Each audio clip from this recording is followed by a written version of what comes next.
Nicolas Barré, la France perd des emplois dans les secteurs qui exportent. Ça, c'est pas une bonne nouvelle. 200 000 emplois perdus en 15 ans. Derrière ce constat, il y a un gros sujet de controverse, justement à l'approche de la présidentielle, Nicolas. Oui, c'est un débat qui était apparu, vous vous souvenez, au début du quinquennat de François Hollande. Mois après mois, on voyait le déficit du commerce extérieur se creuser, signe qu'on perdait en compétitivité, d'où la décision de faire le CICE pour alléger les charges sur les salaires. Bon, mais où est la controverse ?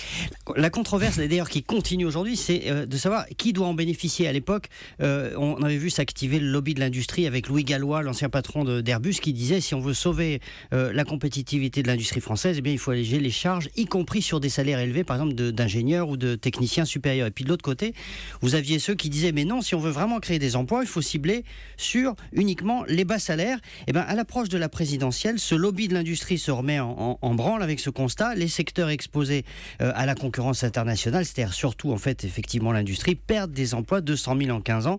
Et c'est sur ces secteurs qu'il faut vraiment faire l'effort, sinon la France va continuer à se désindustrialiser. Oui, on voit que aussi les primaires suscitent d'autres recettes. Par exemple, Montebourg, Mélenchon sont sur eux. Le protectionnisme, on n'agit pas sur les salaires, on agit sur la concurrence internationale en étant plus protectionniste. Et on en parlait avec les marchés au PME avec Géraldine Vosner tout à l'heure dans le vrai faux de l'info. Bon, mais ils ont tort ou pas selon vous? Alors, le problème, c'est que toutes les études scientifiques dans tous les pays montrent que les allègements de charges ne créent des emplois que s'ils sont ciblés sur les bas salaires, justement. Il y a un livre de 2 économistes qui vient de sortir qui s'appelle Le négationnisme économique et qui le démontre de manière limpide. Et donc, dans ce sens, ce que dit le lobby de l'industrie n'est pas vérifié sur le plan scientifique. Et pourtant, on voit bien que l'industrie perd du terrain en France.